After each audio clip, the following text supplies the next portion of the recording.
Yes children, आज हम consignment accounts में जो टॉपिक डिस्कस करेंगे वो है इनवॉइस प्राइस।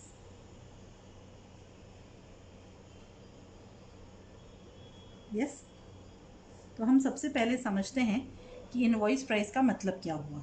ठीक है, तो इनवॉइस प्राइस का मतलब ये होता है कि कभी कभी जो गुड्स हम कंसाइनमेंट में भेजते हैं, ठीक है, जो कंसाइनर गुड्स कंसाइनमेंट में भेजता है वो गुड्स कॉस्ट प्राइस से ज़्यादा प्राइस पे भेजता है। ठीक है, सो इनवॉइस प्राइस कुछ नहीं है। Invoice price means that goods are sent by the consignor at a price higher than the cost price. Yes, तो इसको हम और क्या कहते हैं चिल्ड्रन? इसको हम कभी कभी और क्या कहते हैं? इसको हम लोडेड प्राइस भी कहते हैं। ठीक है, it is also called the loaded price. तो हमने पहला फैक्ट समझा, क्या समझा हमने इनवॉइस प्राइस के बारे में, कि when goods are sent by the consignor at a price higher than the cost price, yes, is known as invoice price and it is also known as loaded price. Got it children? तो इसको हम loaded price भी कहते हैं। Clear? अब क्यों हम, है ना, क्यों हम गुड्स इनवॉइस प्राइस पे सेंड करता है कंसाइनर? ठीक है, what are the reasons? Invoice price पे गुड्स क्यों सेंड कर रहा है? क्या रीज़न है इनवॉइस प्राइस पे गुड्स सेंड करने का? तो इनवॉइस प्राइस के बारे में और क्या फैक्ट्स हैं, क्यों इनवॉइस प्राइस यूज़ हो रहा है? ठीक है, to keep the profit margin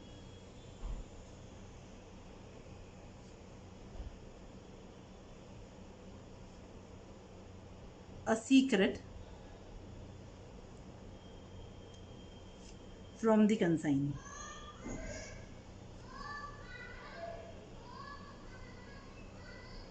ठीक है, अब क्यों सीक्रेट रखना चाहता है? प्रॉफिट मार्जिन को क्या रखना है? उसको सीक्रेट रखना है ना। प्रॉफिट जो है उसको सीक्रेट रखना चाहता है कि कितना प्रॉफिट कमा रहा है, कितना प्रॉफिट अर्न कर रहा है कंसाइनर, इस बात को वो कंसाइनी से सीक्रेट रखना चाहता है। तो रीज़न क्या है इस चीज़ को सीक्रेट रखने का? नहीं तो कंसाइनी क्या होगा, कंपिटिटर बन के इमर्ज हो जाएगा कि भाई इस ट्रांजैक्शन में इस तरह गुड्स मंगा के और इन गुड्स को सेल करने में तो बहुत प्रॉफिट है। यस, तो जैसे जिससे कि वो कंपिटिटर बन के नहीं इमर्ज हो जाए। ठीक है ना। फिर और क्यों हो सकता है कंपिटिटर बन सकता है? दूसरा क्या है कि वो कमीशन ज़्यादा मांग सकता है ना। अब सीक्रेट क्यों रखना चाहता है? क्योंकि वो कंपिटिटर भी बन सकता है और कमीशन भी ज़्यादा मांग सकता है ना। तो to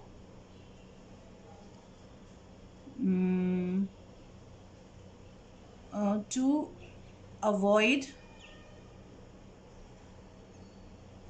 the demand for higher commission,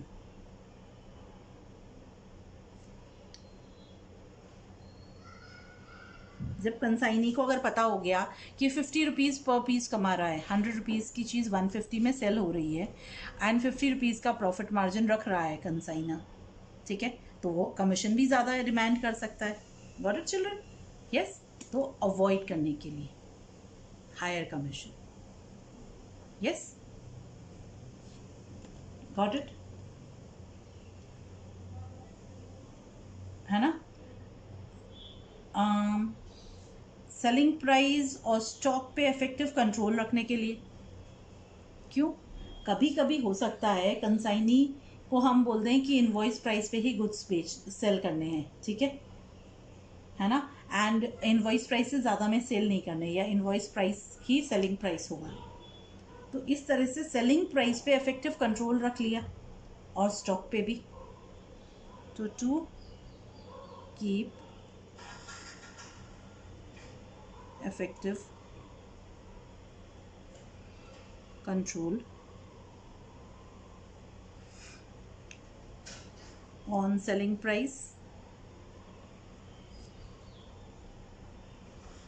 and stock, ठीक है, इफेक्टिव कंट्रोल रखने के लिए। यस।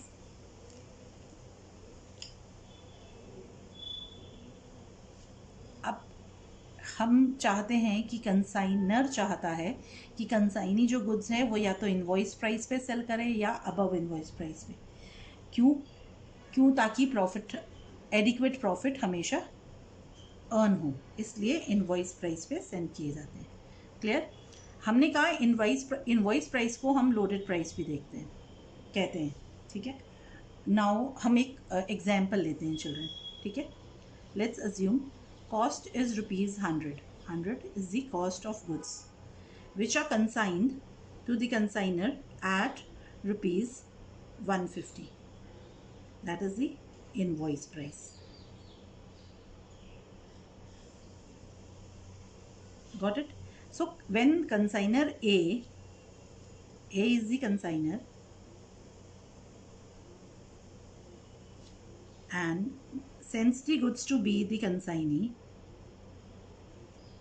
यानी ए ने बी को गुड्स भेजे कंसाइनमेंट पे, ठीक है।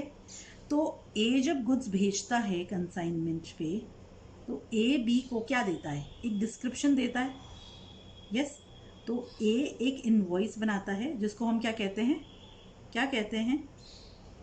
परफॉर्मा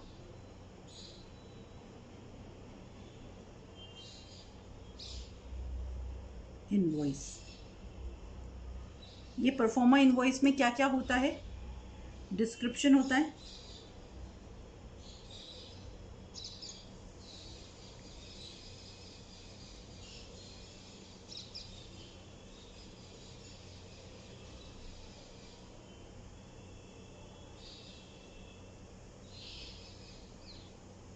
डिस्क्रिप्शन प्लस प्राइस होता है, ठीक है।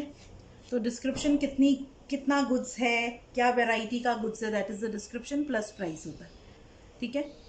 तो अगर उसने गुड्स जिसका कॉस्ट 100 है, उसने उसको 150 में कंसाइन किया, यानी इनवॉइस प्राइस में जो परफॉर्मा इनवॉइस है वो 150 रुपीज़ से बना दिया। तो इसमें क्या प्राइस डाला उसने? 100 रुपीज़। 100 रुपीज़ के गुड्स में उसने क्या किया? कॉस्ट में उसने 50 रुपीज़ इंक्लूड करके उसका इनवॉइस प्राइस कितना आया? 150 रुपीज़। तो cost plus this 50 is what? This 50 is the loading, the profit margin or the load on the goods। समझ आए? ये जो 100 रुपीज़ का गुड्स उसने 150 में इन्वॉइस किया है, परफॉर्मा इन्वॉइस प्रिपेयर किया, तो उसने ये प्रॉफिट मार्जिन यानी लोड इंक्लूड कर दिया है गुड्स में, है ना। तो element of profit included in the cost price, yes, is known as the loading, है ना। तो इनवॉइस प्राइस क्या होता है? Invoice price is equal to cost price plus profit और लोड। Got it? तो इनवॉइस प्राइस इंक्लूड्स, क्या include करता है? Element of profit. It includes an element of profit. समझ आया चिल्ड्रन? तो एक एलिमेंट ऑफ प्रॉफिट जो इनवॉइस प्राइस में इंक्लूड होता है, जब कॉस्ट में वो प्रॉफिट ऐड हो इंक्लूड हो जाता है, तो उसको हम क्या कहते हैं? इनवॉइस प्राइस, ठीक है। अब कंसाइनी को ज़्यादातर पता नहीं होता, अगर इनवॉइस प्राइस में ही परफॉर्मा इनवॉइस बना है तो कंसाइनी को पता नहीं होता। क्यों नहीं बताते हैं हम? ताकि वो कंपटीटर ना बन जाए। यस, क्यों? क्योंकि वो कंपटीटर भी बन सकता है, बन के इमर्ज हो सकता है, या फिर वो हायर कमीशन मांग सकता है।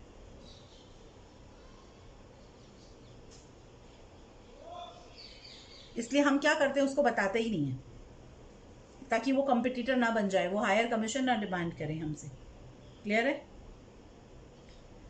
अब जो कंसाइनी है वो क्या सोचेगा? वो सोचेगा कि मैं ये जो गुड्स आए हैं 150, उससे ज़्यादा मैं इनको सेल करने की कोशिश करूं। यस, तो गुड्स हमारे अच्छी रेट ले सकेंगे। बहुत सारे ऐसे गुड्स होते हैं जिनकी वैल्यू डिटरमाइन करना पॉसिबल नहीं होता है। You understand? Handmade items, precious stones etcetera. Yes, तो बहुत सारे ऐसे आइटम्स होते हैं, है ना। क्लोथ्स आप देखो, कोई वैल्यू नहीं होती है। आप एक शोरूम पे जाओ, एक जीन्स आप 5000 की भी लाओगे, एक नॉर्मल शॉप में 500 की भी लाओगे, तो वैल्यू कैसे, है ना, क्वालिटी कैसे, डिपेंड्स ऑन थिंग्स। यस, कभी कभी गुडविल पे डिपेंड करता है, उसके कारण अच्छा चार्ज करते हैं लोग। You understand? तो this is the concept of invoice price, children. So invoice price means that the goods are sent to the consignor at a price higher than the cost price. इसको हम loaded price भी कहते हैं, क्योंकि एक element of profit included है इसमें। Load यानी प्रॉफिट मार्जिन, प्रॉफिट का एलिमेंट इंक्लूडेड होता है इसमें। क्लियर चल रहा है? समझ आया हमें ये?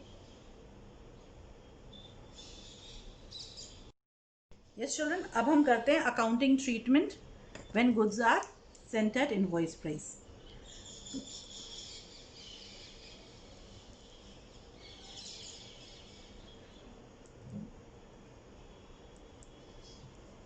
क्या होगा जब गुड्स इनवॉइस प्राइस पे सेंड किए हैं, तो हमारी 4 एंट्रीज में चेंज आएगा।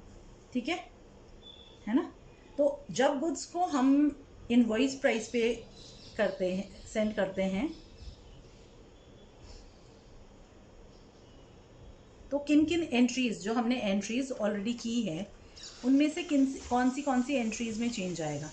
जब गुड्स हम भेज रहे हैं, उस एंट्री में चेंज आएगा। ठीक है ना। जब भेजे हुए गुड्स रिटर्न हो रहे हैं, उस एंट्री में चेंज आएगा। ठीक है। अब नॉर्मल लॉस की एंट्री में चेंज आएगा, क्योंकि हम वैल्यू करेंगे। अनसोल्ड स्टॉक की एंट्री में चेंज आएगा। 4 एंट्रीज में चेंज आएगा। ठीक है, let's understand. First change, when goods are sent on consignment. इन सारे केसेस में चिल्ड्रन आपको ध्यान है कि कंसाइनी की बुक्स में कोई एंट्रीज नहीं होती थी, सिर्फ कंसाइनर की बुक्स में। ठीक है। तो जब गुड्स कंसाइनमेंट पे भेजते हैं, तो है ना, एट इनवॉइस प्राइस, तो जो गुड्स सेंड करने की एंट्री है उसमें कोई चेंज नहीं आता है। ठीक है। पर एक सेकेंड एंट्री, जो फर्स्ट एंट्री है उसके साथ एक बी सेकेंड एंट्री भी इमर्ज हो जाती है, for profit element.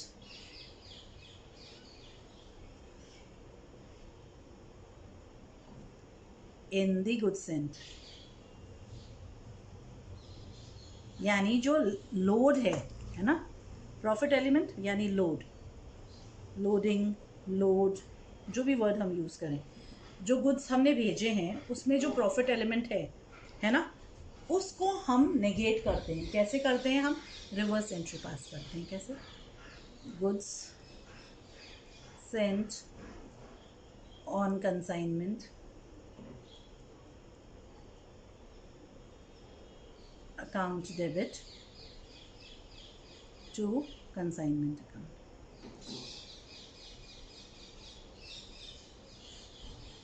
This entry is passed with the amount of load.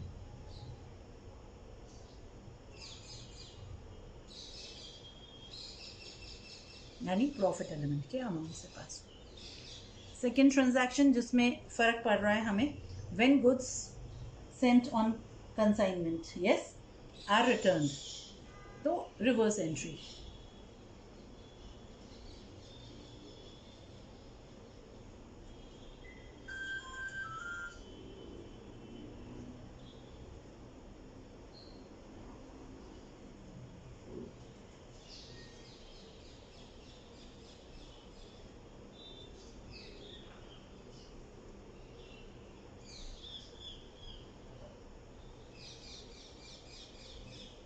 इसमें भी ए के साथ एक और एंट्री हो जाएगी, for profit element. Yes children, क्या एंट्री होगी? Consignment account debit to goods sent. तो रिवर्स एंट्री पास करते हैं हम. जब गुड्स रिटर्न होंगे तो एंट्री होगी goods sent on consignment account debit. Yes children, क्या एंट्री हुई? Goods sent on consignment account debit to consignment. अब reverse entry, consignment account debit to goods sent on consignment. Again with the amount of load.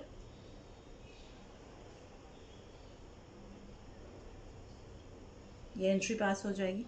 Yes. Third case, for profit element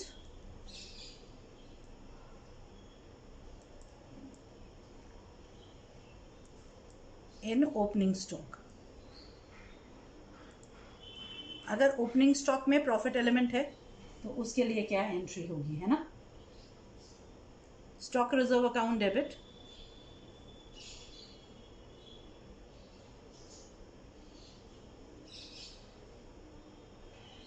to consignment.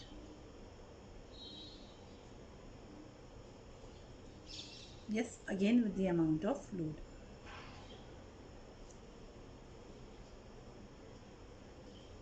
Yes children, ठीक है. अब अगर closing stock, हम जब unsold stock value करते हैं, closing stock unsold stock में अगर लोड है तो for profit element in closing stock. ठीक है, तो हमारी एंट्री होगी consignment account debit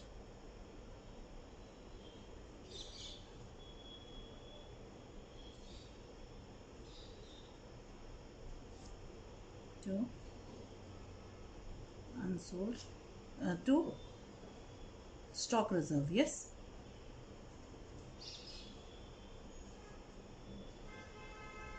Yes children, with the amount of load.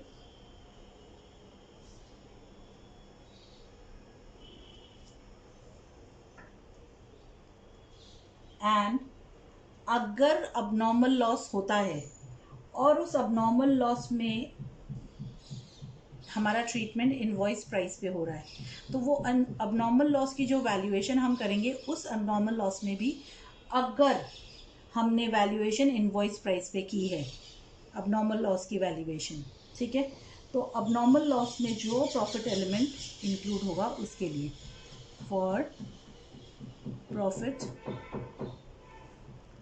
Element in abnormal loss, क्या एंट्री होगी? Consignment account debit to abnormal loss, again with the amount of load. Yes children, समझ आया हमें, है ना? तो जो इनवॉइस प्राइस है उसमें एक एलिमेंट ऑफ प्रॉफिट है, उस एलिमेंट ऑफ प्रॉफिट को हम ख़त्म करने के लिए एंट्रीज करते हैं इन सिचुएशंस में, अपार्ट फ्रॉम दी एंट्रीज जो हम कर रहे हैं. जो एंट्रीज हम कर रहे हैं वो तो हम करेंगे ही, उसके अलावा ये एडिशनल एंट्रीज हम इनवॉइस प्राइस के केस में करेंगे. Yes children. चिल्ड्रन अब हम डिस्कस करेंगे valuation of stock.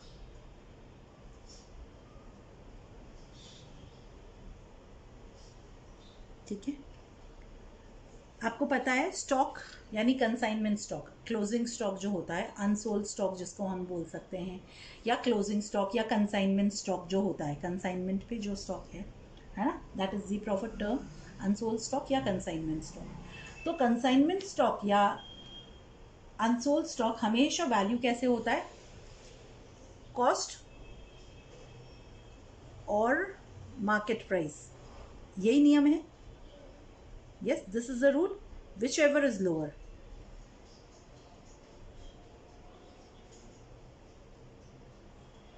Yes, this is the actually this is the way stock is always valued। हमने हमेशा से यही पढ़ा जब से हम अकाउंट्स पढ़ रहे हैं। ठीक है, पर इसका मतलब कॉस्ट का मतलब सिर्फ जो हमने खरीदा है, purchase price is not is equal to cost. Cost is much more than purchase price. क्या होती है कॉस्ट फिर?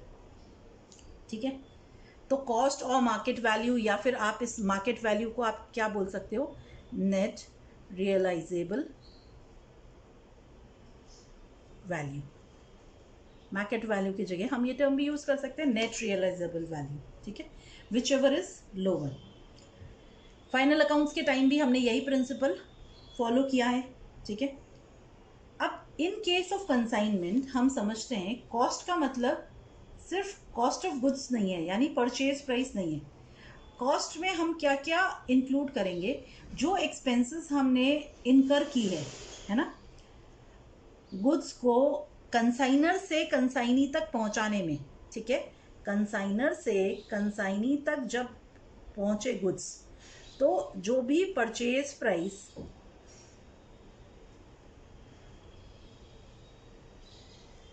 प्लस सम एक्सपेंसेस भी इनकर हुई है पहुंचाने के लिए, इस पहुंचाने के दौरान, तो जो भी एक्सपेंसेस इनकर हुई है ना, जब तक कि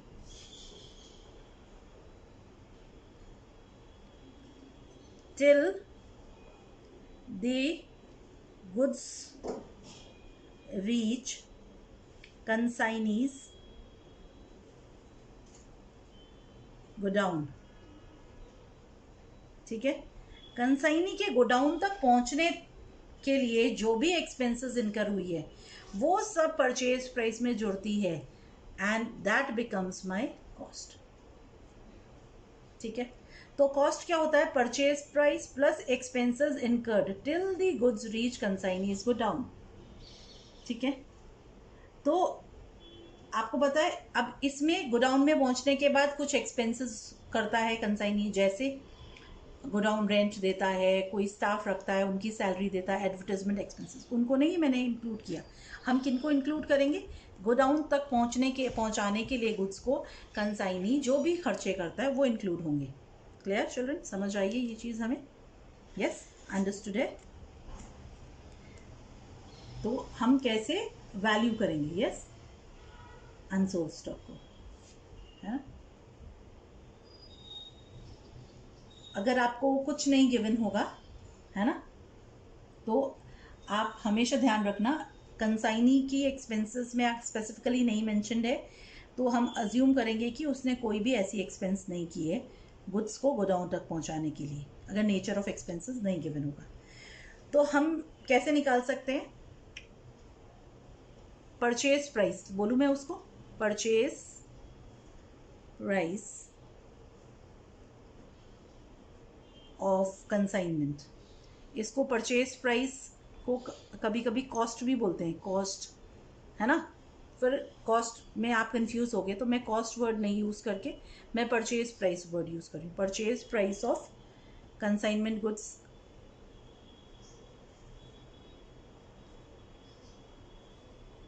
yes,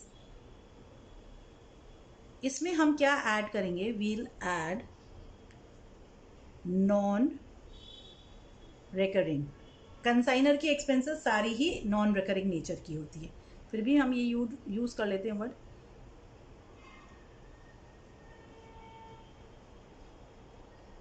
expenses by consignor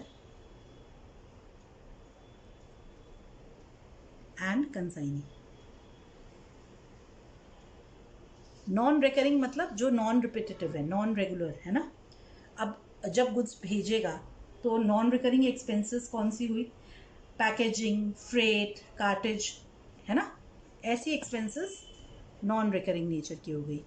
example लूँ मैं, पैकेजिंग, फ्रेट, कार्टेज, हमने डिस्कस किया था ये पहले भी। यस, जब हमने कंसाइनमेंट किया था तब हमने पहले भी चिल्ड्रन डिस्कस किया था रिकरिंग और non recurring expenses. Yes, consignor की और कंसाइनी की। यस, तो नॉन रिकरिंग एक्सपेंसेस एग्जाम्पल भी ले लिया हमने कंसाइनर की और कंसाइनी की। ये ऐड करने के बाद जो अमाउंट आता है, यस, इसको हम क्या कहते हैं? Cost, total cost of consigned goods.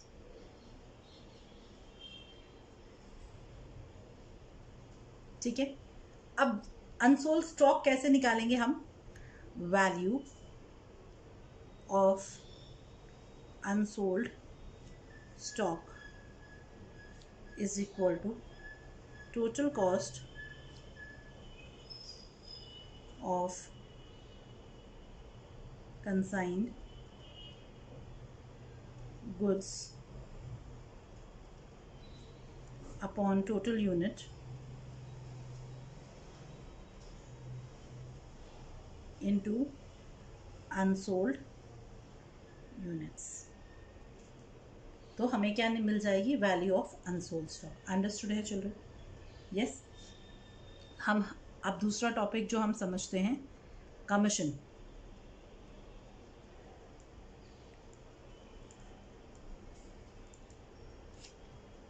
To consignee. Consignee को जो हम कमीशन देते हैं, यस, वो कमीशन कितने तरह का होता है? वो कमीशन 3 तरह का होता है। यस चिल्ड्रन, क्या क्या होता है कमीशन? जो कमीशन हम कंसाइनी को देंगे वो कमीशन 3 तरह से होता है। कैसे कैसा कमीशन हम देते हैं? पहला है जनरल कमीशन,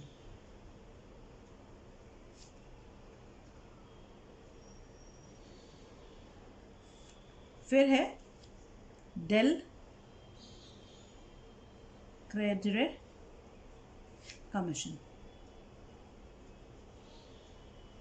और कमीशन है ओवरराइडिंग कमीशन।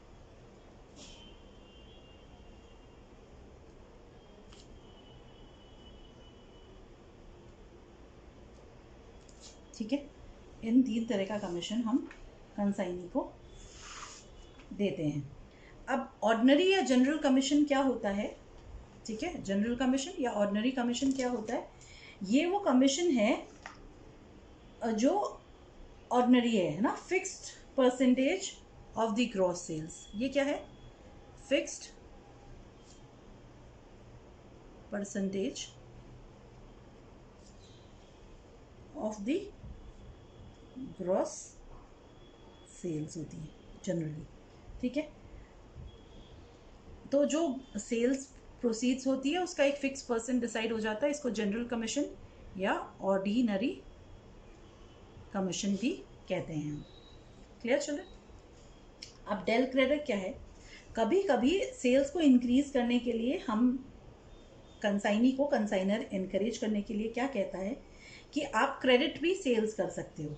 ठीक है, वो परमिशन देता है क्रेडिट सेल्स करने की। बिना कंसाइनर की परमिशन के क्रेडिट सेल्स नहीं करता, क्योंकि जो डेटर्स अराइज होंगे वो किसके डेटर्स हैं? पर आप सोचो कि अगर, है ना, एक एडिशनल कमीशन, है ना, उसको प्रोवाइड करता है हम, है ना,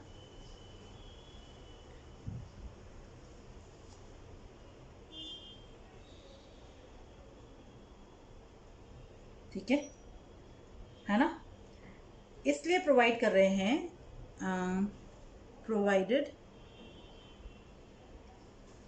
to protect the consignor the consignor देगा, कंसाइनी अगेंस्ट बैड डेट्स। तो बैड डेट्स हो सकता है अगर क्रेडिट में सेल्स करें, तो इसलिए उसको एडिशनल कमीशन हम प्रॉमिस करते हैं या प्रोवाइड करते हैं। तो ऐसे कमीशन को हम क्या कहते हैं? Del credit commission.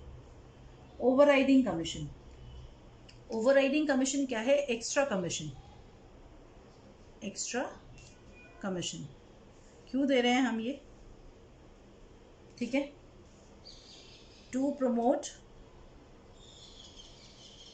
Sales at a price higher than specified.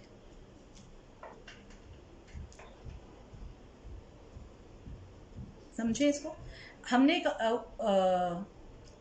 Consignee को, कंसाइनर ने कहा कि अगर आप गुड्स 150 रुपीज़ से ऊपर में बेचते हैं, ठीक है, सेल करते हैं, तो जितने भी एक्स्ट्रा आपका सेल्स अमाउंट रहेगा, आपका सेलिंग प्राइस रहेगा इस डेस्टाइन या इस स्पेसिफाइड अमाउंट से, उस पर आपको 25% कमीशन मिलेगा। तो ये जो 25% कमीशन है वो क्या है? ओवरराइडिंग कमीशन है। Yes children, yes. तो जनरली ये कब हम देते हैं? जब कोई नया प्रोडक्ट आ रहा है मार्केट में, ऐसा होता है तब। Clear children?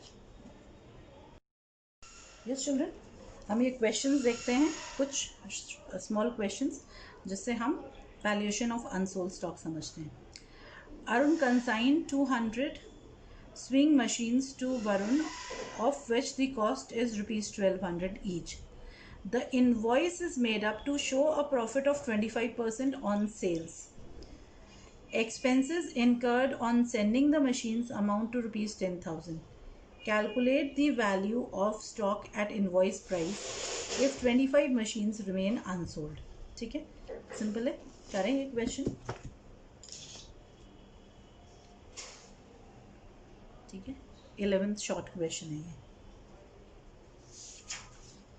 है ना? तो हमको क्या दिया हुआ है?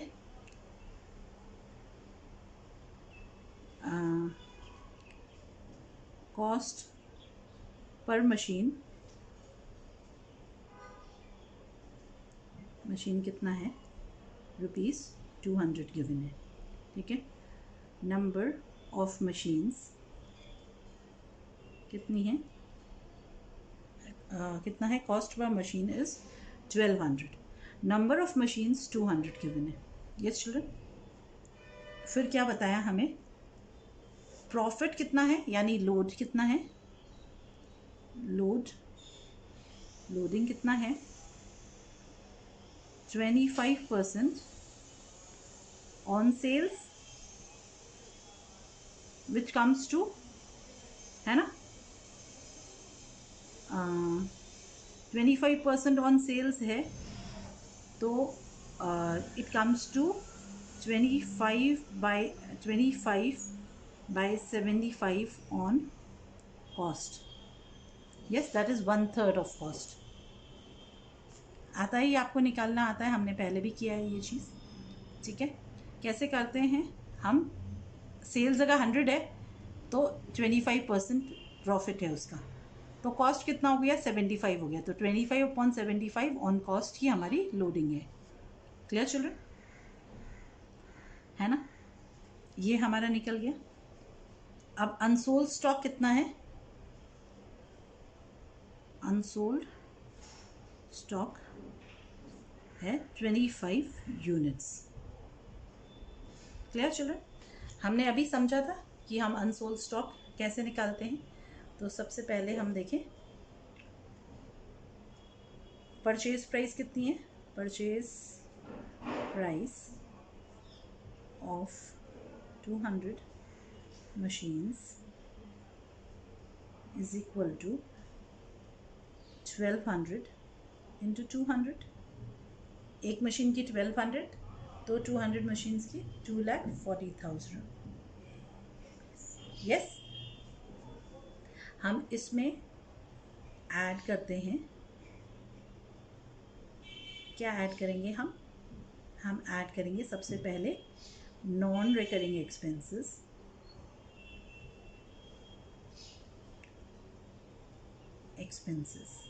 वो भी गिवन है हमें।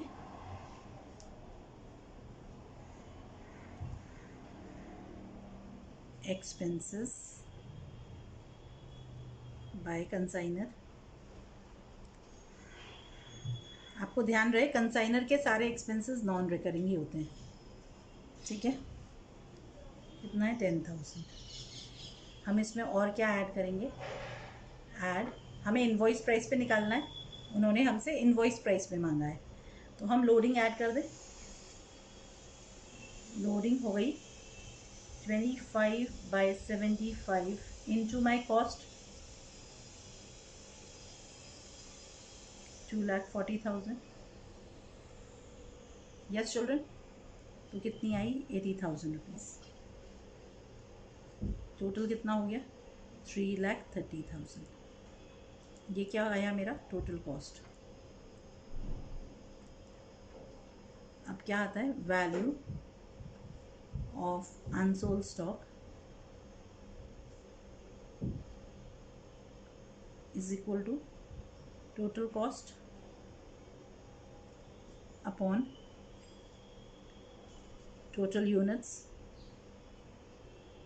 into unsold units। कितना निकला ये 3,30,000 अपॉन कितने यूनिट्स हैं टोटल 200, कितने यूनिट्स अनसोल्ड हैं 25, comes to rupees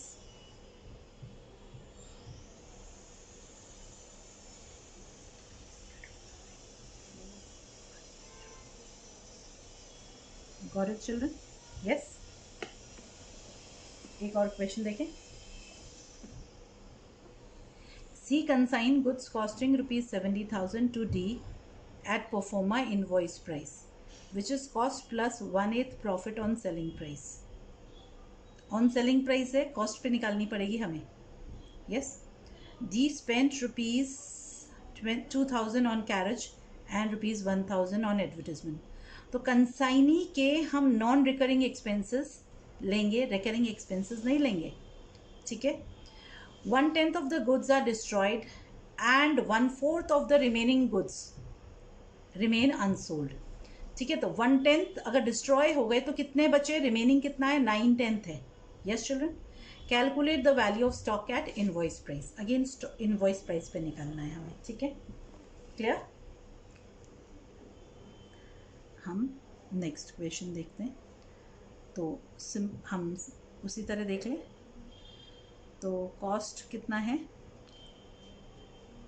cost price given है या परचेज प्राइस गिवन है मुझे 70,000 रुपीज़, ठीक है। लोडिंग गिवन है, क्या गिवन है, लोडिंग 1/8 है ना of selling price is equal to 1/7 of cost.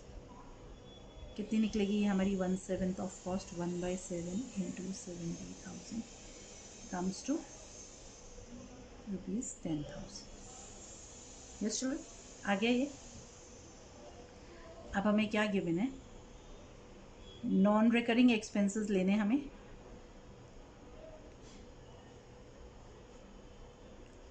Expenses bye consignee कितने हैं non recurring expenses 2,000। Advertisement expenses recurring है चिल्ड्रन, तो हम उनको नहीं लेंगे, ठीक है। रिमेनिंग गुड्स के निकाल लें हम। रिमेनिंग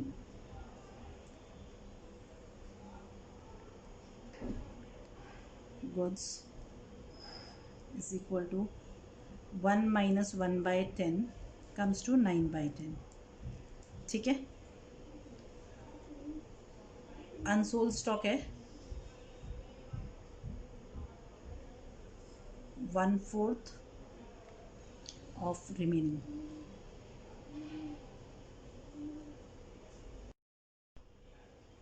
कितना आया children? 1/4 of remaining is equal to 1/4 into 9/10, 9/40। Clear? आ गया यहाँ तक। अब हम अपनी फर्स्ट वर्किंग करें। अब मेरे पास कॉस्ट है या परचेज प्राइस जो भी बोले, कितनी है? 70,000 and non recurring expenses by consigning ₹2,000। और क्या ऐड करना मुझे? Add loading 10,000। यस चिल्ड्रन, तो मेरी आ गई total cost.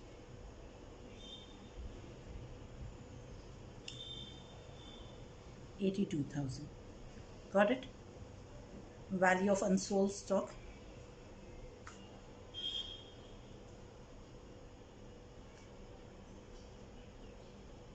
is equal to total cost 82,000। अब उसमें से अनसोल्ड कितना है? 9/40। तो टोटल कितना है? अगर 40 है तो 9 अनसोल्ड है। क्लियर? अगर फ्रैक्शंस में गिवन है या फ्रैक्शंस में हम वर्कआउट कर लेते हैं तो बहुत इजी हो जाता है। तो हम निकाल लें। इट कम्स टू रुपीज़ जाएगा। Yes, it comes to 18,450। Got it? समझ आया अनसोल्ड स्टॉक कैलकुलेट करना चिल्ड्रन? यस। अब हम जैसे क्वेश्चंस करेंगे वैसे और चीज़ें भी क्लियर हो जाएगी और कंसेप्ट्स भी क्लियर हो जाएंगे। Okay, thank you children.